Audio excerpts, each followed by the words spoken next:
Mula sa Manila North Cemetery, magtungo tayo sa Loyola Memorial Park sa Marikina. Naroon si Edniel Parosa, RH number 52. Edniel.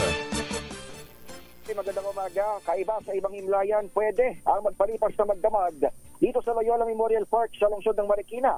Palibasa ay privado, ilan sa ating mga kababayan piniling mag-overnight dito katabi ang puntod ng kanilang mga mahal sa buhay. Kabilang dyan itong grupo nila Sheila, naabutan natin mismo na nagliligpit na ngayong umaga. Kung yung iba, papunta pa lamang sila, nagliligpit na dito sa Marikina. Ayon sa kanya, nakasanayan na nilang pamilyang magpalipas ng isang gabi lamang para magsalo-salo, lalo't dalawa sa kanilang kaanak ang narito. Pakinggan natin si Sheila.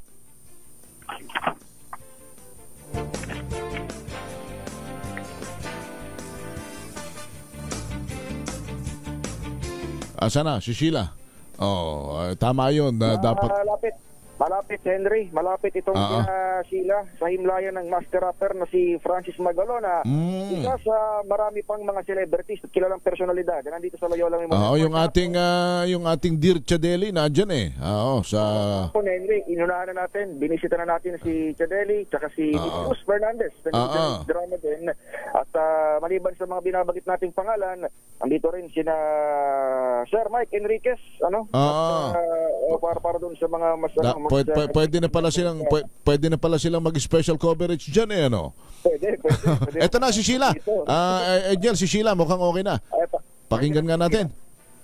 Mas convenient kasi dito kasi ayan, mas organized. Tapos may mga food stalls din. Tapos yung tsaka hindi masyadong crowded kasi. Yun pa, pwedeng mag-overnight unlike sa ibang cemetery. Ang tilig ni ating Sheila, isa lang yan, Henry, sa nasa 23,000 na, 23,000 na buibisita sa Loyola Memorial Park mula kahapon ng umaga. Ibinabanggit natin na celebrities, isa dyan si Sir Francis M., ang kilalang master rapper. Binisita rin natin yung puntod kanina at nakita natin may chips, bukas na clover chips at isang energy drink. Ayun ang paborito. Doon sa kanyang puntod. Last year, nang bumisita tayo dito, mayroong mga fans na nandito rin. At inasa natin mamaya, dahil pasimula pa lang naman yung araw, baka bisitahin din ito ng kanyang mga tagahanga. At I don't know kung nanggaling na rito yung kanyang pamilya. At ganoon din sa iba pang mga sikat na personalities na nandito such as Miriam Defensor Santiago, former MMDA Chairman Bayani Fernando, at iba pang mga kilalang pangalan.